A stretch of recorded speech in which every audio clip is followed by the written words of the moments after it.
Dari seluruhnya itu kita kembali kepada analisis ya, Profesor Syed Muhammad Naqib Al-Atas. Ujung-ujungnya dari sekian banyak problem tadi itu adalah problem ilmu pengetahuan. Untuk apa Anda mencari ilmu?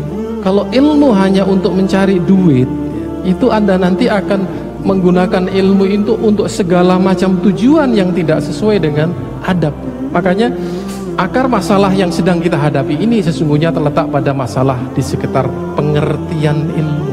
Jadi orang itu salah-salah mencari ilmu. Saya menyekolahkan anak saya masuk fakultas kedokteran supaya menjadi dokter dan menjadi kaya. Sekolahkan anak menjadi insinyur supaya nanti dapat proyek pemerintah menjadi kaya. Tapi tidak terfikir ketika mengerjakan proyek pemerintah itu anaknya itu nanti korupsi atau tidak. Tidak terfikir sama sekali. Ilmu bahwa sesuatu itu harus sesuai dengan syariat tidak ada terbetik dalam pikiran orang tua kita sekarang. Ini masalah pengetahuan. Akal pikiran kita telah diliputi oleh masalah sifat dan tujuan ilmu yang salah. Ilmu untuk materi salah. Itulah yang disebut dengan loss of adab itu. Ilmu tanpa akhlak tidak berarti adab. Adab itu adalah iman, ilmu, amal. Ini adab, bukan adab sopan santun. Adab itu adalah kombinasi dari iman, ilmu, dan amal. Kalau ilmu kita ini tidak menambah kepada keimanan, berarti ilmu kita ini salah. Dalam asar disebutkan manis dada ilman walam yazdad hudan lam yazdad minallahi illa bu'dan. Siapa yang tambah ilmunya tapi tidak tambah petunjuknya atau imannya, dia akan tambah jauh dari Tuhannya. Berarti ilmu harus menambah iman. Ilmu kalau akhirnya meninggalkan iman, berarti ilmunya salah.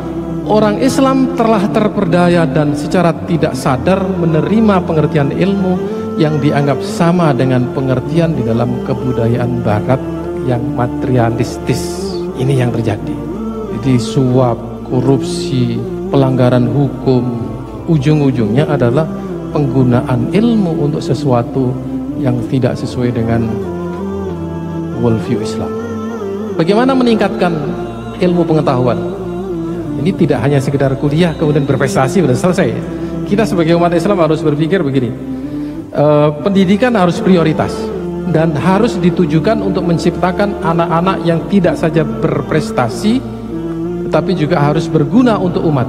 Kemudian umat Islam harus memiliki kompetensi maksimal dalam bidang-bidang saintek tetapi tetap mengutamakan akhlaknya.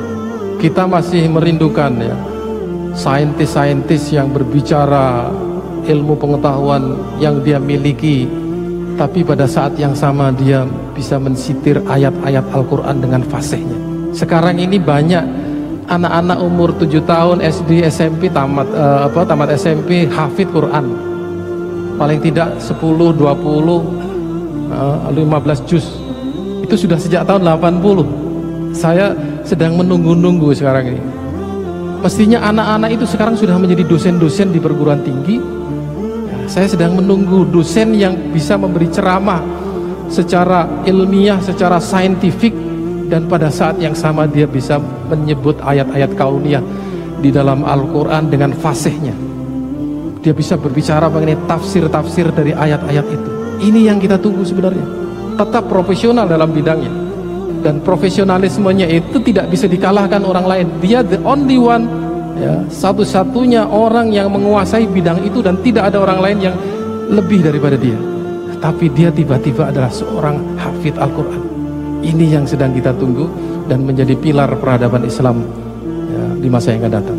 Kemudian sudah tentu ya, ini worldview Islam ini adalah sesuatu yang simple dibicarakan tapi berat ya, disampaikan. Bagaimana kita menanamkan cara pandang seorang mahasiswa ya, yang tidak mempunyai background agama tetapi dia melihat sesuatu itu secara benar. Ada orang-orang yang seperti itu, saya yakin. Saya nggak tahu agama Pak Ustaz, tapi saya mempunyai komitmen terhadap Islam. Saya selalu berusaha memahami Islam. Saya selalu berusaha supaya semua yang saya lakukan ini tidak lari dari syariat Islam. Itu saya kira yakin ada. Cuma orang yang seperti ini itu perlu diluruskan konsep-konsepnya dari satu persatu, arti ilmu, arti kesejahteraan, arti manusia, arti jiwa dan seterusnya. Kemudian ciptakan dalam pendidikan itu pemimpin, manajer, ulama atau apapun yang menjamin kepada kesempurnaan jiwanya, menjamin kesempurnaan kepribadiannya. Dalam bahasa Indonesia adalah menjadi manusia seutuhnya, itu insan kamil. Coba sekurang-kurangnya semua orang tua bercita-cita supaya anaknya menjadi pemimpin di masa yang akan datang.